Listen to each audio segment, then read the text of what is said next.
And I want to break down the 5 myths/hoaxes that still persist to this day. There's a growing movement on the right to erase George Floyd from American memory. This is a perfect example. Let's break it down. The hold that was used is a technique known as the MRT, Maximal Restraint Technique.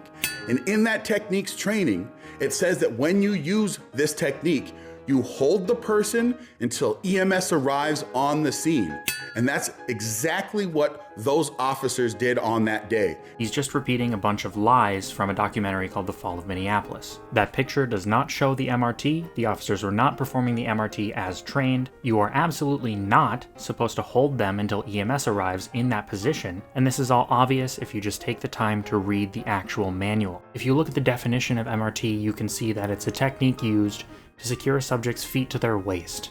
The MRT is only allowed within the police policy for something called a hobble device. That's a restraint tool used to tie feet to waist. That's why officers often call this technique the hobble. The point is to hold them down until you can put the hobble device on, and then you roll them to their side and monitor, not hold, until EMS arrives. These people seriously argue that what Derek Chauvin did was okay because the policy says to monitor a restrained subject. Hey, Dr. Shea, I guess you didn't learn this while you were getting your PhD, but monitor and hold are not the same word. You had Katie Blackwell, a Minneapolis police officer, who lied, saying, "I've never seen that technique. It's not something that we've ever taught."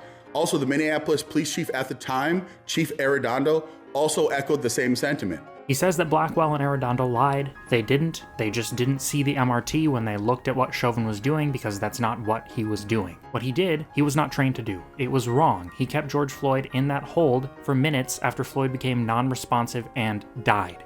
Not trained. That's not what you're supposed to do.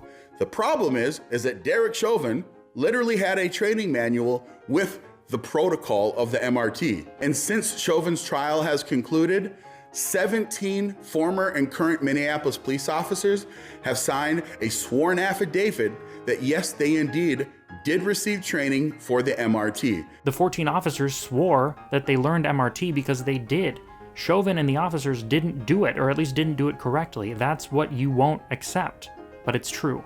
They, like you, were lied to. He then says that Chauvin had MRT in his manual. He didn't. The documentary he blindly believes lied to him. They showed this picture, they said it was the MRT, and they blurred text making clear that it's not the MRT. MRT can only be used on handcuffed people, and he had no response. He called me a hater and said, the whole point of the documentary is to challenge the narrative. Yes, and they do so by tricking people. I made a video essay debunking the whole thing. Make sure to check out my YouTube channel if you found this valuable and want to know more.